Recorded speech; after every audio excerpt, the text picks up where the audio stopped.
नहमदुहु व नुसल्ली अला रसूलिहिल करीम अम्मा बअद अऊज़ु बिल्लाहि मिनश शैतानिर रजीम बिस्मिल्लाहिर रहमानिर रहीम अर्रहमान अल्लमल कुरआन खलक़ल इंसान अल्लमहुल बयान सदक़ल्लाहुल अज़ीम।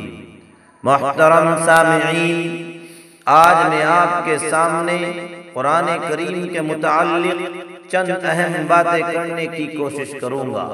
सबसे पहली बात, कुरान के माना क्या है।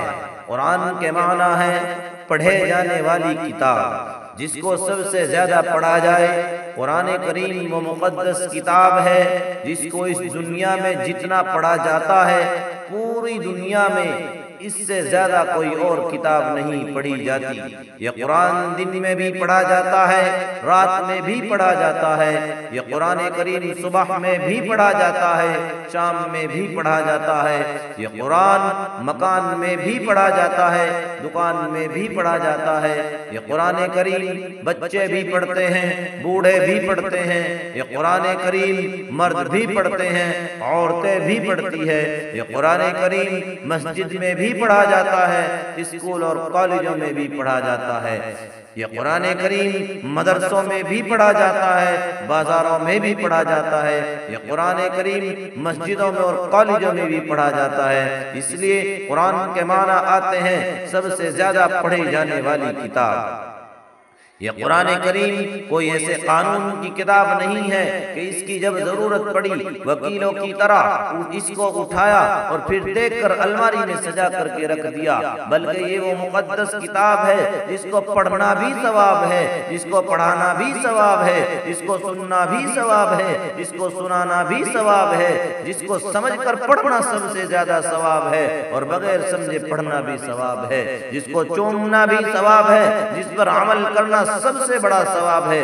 कुरान को मोहब्बत से देखना भी सवाब है, कुरान पढ़ने वालों को देखना भी सवाब है। कुरान करीम कहता है, ए लोगों, अगर मुझको संवार कर पढ़ोगे तो कारी बन जाओगे, अगर मुझको समझ कर पढ़ोगे तो आलिम बन जाओगे, और अगर मुझको याद करोगे तो हाफिज बन जाओगे। अगर मेरे बताए हुए मुताबिक फैसला करोगे तो काजी बन जाओगे। अगर लोगों के सामने मेरी आयतों की वजाहत करोगे तो मुफस्सिर बन जाओगे, और अगर मेरे बताए हुए अहकाम पर अमल करोगे तो वली बन जाओगे। और ये बात याद रखना, जिस तरह अल्लाह ताला की जात हमेशा से है और हमेशा रहेगी इंशाअल्लाह ताला, इसी तरह अल्लाह का कलाम हमेशा रहेगा, और जो लोग इस कलाम को अपने सीने में बसाएगा वो भी हमेशा रहेगा, वो सीना हमेशा महफूज हो जाएगा। हदीस शरीफ में आता है, जो शख्स कुरान करीम को याद कर लेता है और उसके अहकाम के मुताबिक जिंदगी गुजारता है तो मरने के बाद